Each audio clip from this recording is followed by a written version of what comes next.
Alright, back at it again with the KeyForge Advent Calendar, Day 6. Yeah. Flying by.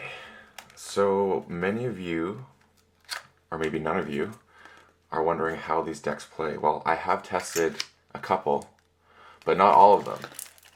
Tuesday stream, it's going to be Advent Day. We're going to see what's going on. What do we got today? So we have the Unnerving Scientist of Grandholt. I like it. Great name. With, come on, we gotta have logos in this one. Star Alliance, oh, that makes sense. Sanctum, logos, shadows. Well, you know what that means, don't you?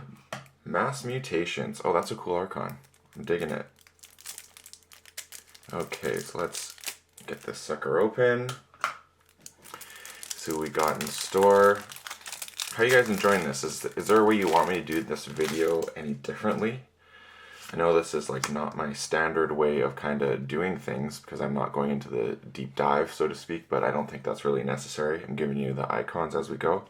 So give me some feedback what you think of this, what you would like to see different maybe, because Day 6, that means we still got, what, 18 more decks to go through? So yeah, let me know. First up, we got a Bulwark. Burning Glare. Cleansing Wave. Commandeer, very nice. Fangs of Chiselheart. Font of the Eye. Chiselheart Zealot. Smite with a damage pip. Squire Ellis. Emberheart. Honorable Claim. Dino Knight. And onto Shadows with Bone Nithing. Dark Wave. Francis the Economist. Mug. Shoulder Id.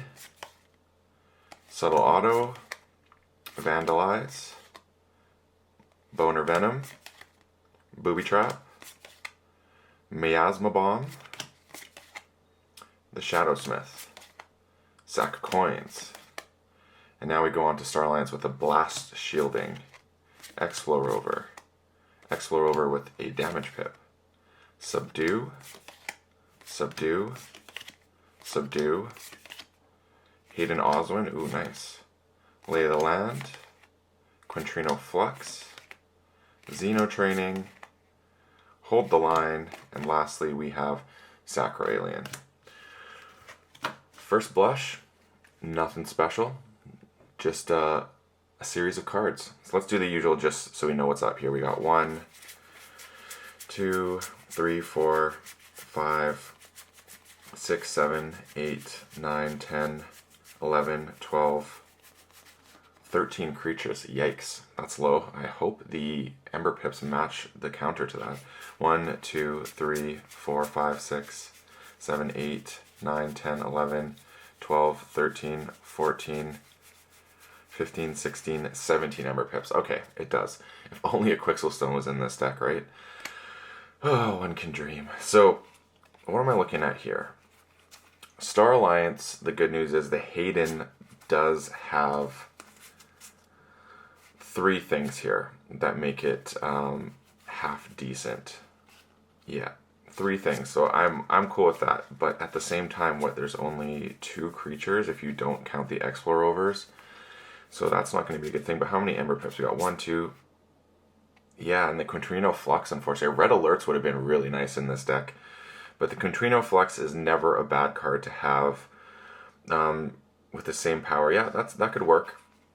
That could do some work. You get the cycle through the Sacro, getting the cycle through Hold the Line. The draw, if they're more enemy creatures. Yeah, this card could be bonkers. Really tight. Hold the Line is a really nice addition to this deck. The triple Subdue is interesting, I think.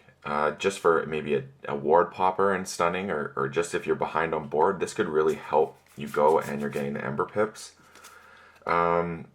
Sack of Coins, yeah, like that, because of the Miasma Bombs clutch. Yeah, some direct damage. We got good damage. I feel like this is not too bad.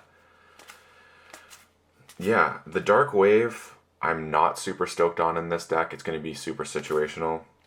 Bone Nithing's cool. I actually think Sanctum is where things are going to come into play. So I just want to see the Knight situation here because of this. We got 1, 2, 3 Knights. So not too bad. Commandeer's cool. Cleansing Wave could be cool. Yeah, you know what? It's fine. There's a lot of damage in this deck, so even though you have less creatures, I'm not too concerned about the board state as a result. So that is kind of cool. But the 13 creatures, I mean, just looking at all this, there's some half decent Ember control. I think every house has a little bit. Sort of, not really. Looks like the Sanctum is going to be the one that's going to be putting in the work most of the time, which is not bad. I don't know, this deck, I feel like this deck is probably not going to rate great, but I feel like it could do some really cool things, like just looking at it. I'm not super disappointed at all with it. I think this is going to be an interesting deck to try out. Unfortunately, it doesn't have a crazy creature power, high creature power, but it does have, like, it's not lacking. Where are most of the creatures? I think it's in shadows, maybe. 1, 2, 3, 4, 5. Nope. 1, 2, 3, 4. And then, yeah. This is going to be interesting. The Hayden Oswin is going to be the interesting card in this deck for me. Because of the skirmish things that you get from the Explorer Rover, it actually makes me wonder. I almost think those belong on the Sacro Alien, and you sacrifice the burst potential for Hayden. Just because even with the blasting shield, you're only making it a 4 power, and then you're losing 2 creatures which you don't have a lot of. I don't know if that is worthwhile. So that's something to think about.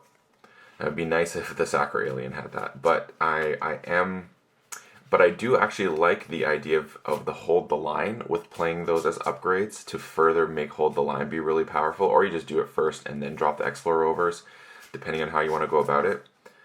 Your mutants gain elusive. Yeah, there's a decent mutant contingency in here, now that I think about it. There's 2, 3, 4, and 5 mutants. So that's what? Not quite half, but a third of the deck roughly. This is an interesting deck, yeah. I'm actually excited to test this out because I don't want to pass judgment and say it's bad, because I think this is a unique deck, like 13 creatures. I don't have a lot of decks, especially Mass Mutation, that have a low creature count, especially that low. So I'm very curious how that is going to play out in testing. So I'm very curious what you think about this. The 17 pips is nice. I think it's possible to cycle with a Hold the Line, especially if you even like wipe your own board with a Contrino and then Hold the Line just to cycle and go through. I think that could be really neat. So I'm very excited to test this deck out and see what happens. So please let me know your thoughts on it. And as always, please do like and subscribe. I do have my Patreon up if you're enjoying this and want to see more content. I know I've said this in the past that I'm going to put up some rewards for my Patreon, but I'm trying not to do the common thing. If you have some ideas of how you would like me to maybe have some rewards for people who contribute through my Patreon, hit me up. Send me an email, boulevardpaperfight@gmail.com, BLVD Paperfight, or hit me up on Twitter, or just leave a comment below here. I'd love to hear your thoughts.